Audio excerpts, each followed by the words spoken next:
ಆಮೇಲೆ ಇನ್ನೊಂದೇನೆ, ನಮ್ಮ ಎಲ್ಲ ಹೋಟೆಲ್ ರೆಸ್ಟೋರೆಂಟ್ಗಳು 590 ಹೋಟೆಲ್ ರೆಸ್ಟೋರೆಂಟ್ಗಳ ಮೇಲೆ ನಾವು ಅಲ್ಲಿ ತಪಾಸಣೆ ಮಾಡಿಸಿ ಪರಿಶೀಲನೆ ಮಾಡಿಸಿದ್ದೀವಿ. ಸುಮಾರು ಅಲ್ಲಿ ಈ ನೈರ್ಮಲ್ಯ ಸ್ವಚ್ಛತೆ ಇದ್ರ ಬಗ್ಗೆ ಸುಮಾರು 1,15,000 ದಂಡ 11 ಹೋಟ್ಲ್ಗಳ ಮೇಲೆ ಹಾಕ್ಸಿದೀವಿ. ಅಲ್ಲಿ ಯಾವ ರೀತಿಯಾಗಿ ಕಾಪಾಡ್ಕೋಬೇಕಾದ್ ಕಾಪಾಡ್ಕೊಂಡಿಲ್ಲ ಅಂತ. ಸೊ ಈ ತರದ ಒಂದು ವಿಷಯ ನಿಮ್ ಮುಂದೆ ಹೇಳೋದಕ್ಕೆ ಬಯಸ್ತಾ ಇದ್ದೀನಿ. ಸೊ ಈ ನಮ್ಮ ಮುಂದಿನ ಕ್ರಮಗಳು ಈ ಬಾಟಲ್ಡ್ ವಾಟರ್ ಮೇಲೆ ಹೆಚ್ಚಾಗಿ ತಗೊಳ್ತೀವಿ. ಈ ರಿಪೋರ್ಟ್ ಆಧಾರದ ಮೇಲೆ ನಾವು ಅವ್ರಿಗೆಲ್ಲರ ಮೇಲೂ ಕೂಡ ಆಕ್ಷನ್ ತಗೊಳ್ಳೋದಕ್ಕೆ ನಾವು ಮಾಡ್ತೀವಿ. ಸೊ ಇದನ್ನ ನಿಮ್ಮ ಒಂದು ರಿಪೋರ್ಟ್ ಅನ್ನ ಕೊಡ್ತಾ ಇದೀವಿ.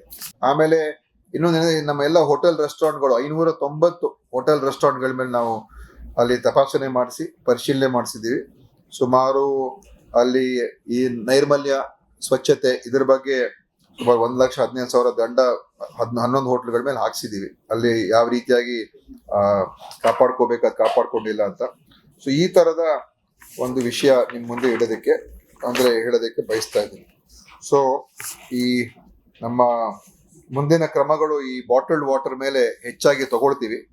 ಈ ರಿಪೋರ್ಟ್ ಆಧಾರದ ಮೇಲೆ ನಾವು ಅವ್ರಿಗೆಲ್ಲರ ಮೇಲೂ ಕೂಡ ಆಕ್ಷನ್ ತಗೊಳ್ಳೋದಕ್ಕೆ ನಾವು ಮಾಡ್ತೀವಿ. ಸೊ ಇದನ್ನ ನಿಮ್ಮ ಒಂದು ರಿಪೋರ್ಟ್ ಅನ್ನ ಕೊಡ್ತಾ ಇದೀವಿ.